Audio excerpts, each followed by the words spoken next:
Very good morning all of you. आज हम आप लोग को बताने वाले हैं कि राजा के कार्य या राज्य का कार्य क्षेत्र क्या क्या है। तो इससे पहले हमने दैविक सिद्धांत की बात की थी, उसमें पर हमने कहा था कि राजा जो है ज़्यादा जनता पे ध्यान नहीं देता है बल्कि अपनी प्रजा पे ध्यान देता है।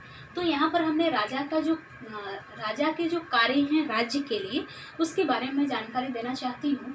तो पहला जो है उसका कार्य या राज्य का कार्य क्षेत्र, वो पहला है प्रजा रक्षण, दूसरा है प्रजा पालन या लोक कल्याण, नेक्स्ट है प्रशासनिक व्यवस्था का निर्वहन, और नेक्स्ट है अर्थव्यवस्था का संचालन और नियंत्रण, नेक्स्ट है सामाजिक व्यवस्था का नियमन एवं निर्वाह, नेक्स्ट है न्याय की व्यवस्था, और नेक्स्ट है परराष्ट्र संबंधों का संचालन। नेक्स्ट है पहला नंबर जो है वो है प्रजा का रक्षण।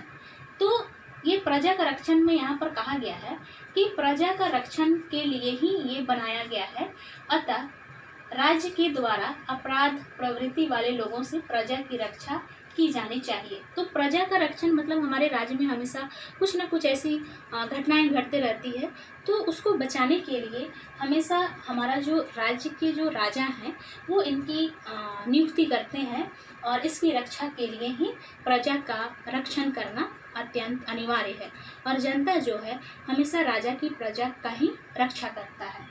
दूसरा है कि प्रजा पालन या लोक कल्याण। तो यहाँ पर कहा गया है कि राजा का दायित्व है कि वो अपने प्रजा के चारों पुरुषार्थ धर्म, अर्थ, काम और मोक्ष की सिद्धि में सहायक हो।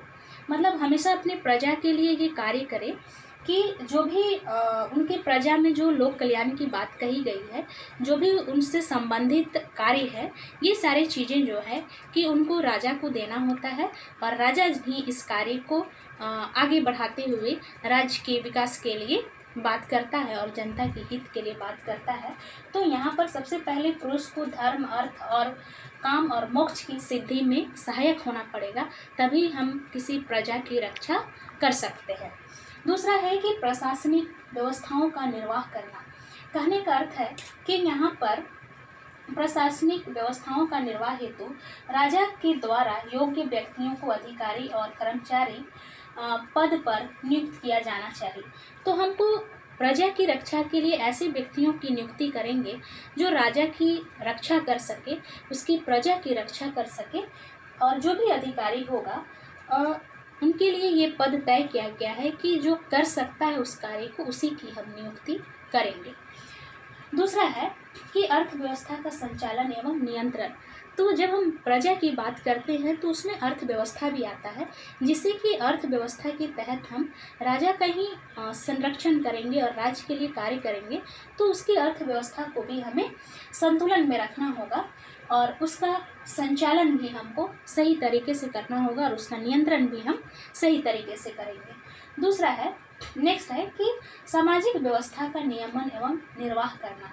तो समाज में हमारे बहुत सारी ऐसी कुरीतियाँ होती है, बहुत सारी ऐसी समस्याएं होती है, तो उसका निर्वहन करते हुए ही हम उसको आगे बढ़ाएंगे। उसके लिए व्यवस्था करते हुए अगर उसकी कुछ समस्याएं हैं तो समस्या को सुधारते हुए अगर हम आगे बढ़ाते हैं, तब हम उसको कह सकते हैं कि सामाजिक व्यवस्था का नियमन एवं निर्वाह। उसके बाद न्याय की व्यवस्था। प्रजा की रक्षा के लिए न्याय की व्यवस्था भी अत्यंत महत्वपूर्ण है। जब तक व्यक्ति जो है अगर प्रजा की रक्षा का बात करता है, और प्रजा की रक्षा के लिए सबसे पहले व्यक्ति को ऑनेस्ट और ईमानदार होना पड़ेगा, तभी व्यक्ति जो है कि वो आगे बढ़ सकता है। नेक्स्ट है कि परराष्ट्र संबंधों का संचालन। कहने का अर्थ है कि व्यक्ति को हमेशा एक राष्ट्र से ही काम नहीं चलाना है, बल्कि उसको परराष्ट्र से भी उसको कार्य को चलाना है और आगे बढ़ना है। सिर्फ एक ही राज्य पे अगर हम आश्रित रहते हैं तो दूसरे राज्य की कार्य व्यवस्था जो है वो नहीं हो पाएगा। इसीलिए हमेशा व्यक्ति को दूसरे राज्य के साथ साथ उसको सहसंबंध बनाना होगा, और उसकी प्रजा की रक्षा के साथ साथ उसकी हित की भी बात करनी होगी। तो इससे पहले हमने कहा था कि राजा सिर्फ अपने लिए नहीं सोचता है और सोचता भी है, तो प्रजा की रक्षा के साथ साथ जनता के भी रक्षा की बात करता है। तो इस राजा के कार्य एवं राज्य का कार्य क्षेत्र में हमने उसके इतने सारे कार्य क्षेत्र के बारे में बताई। प्रजा रक्षण, दूसरा है प्रजा पालन या लोक कल्याण, तीसरा है प्रशासनिक व्यवस्था का निर्वहन और नेक्स्ट है अर्थव्यवस्था का संचालन।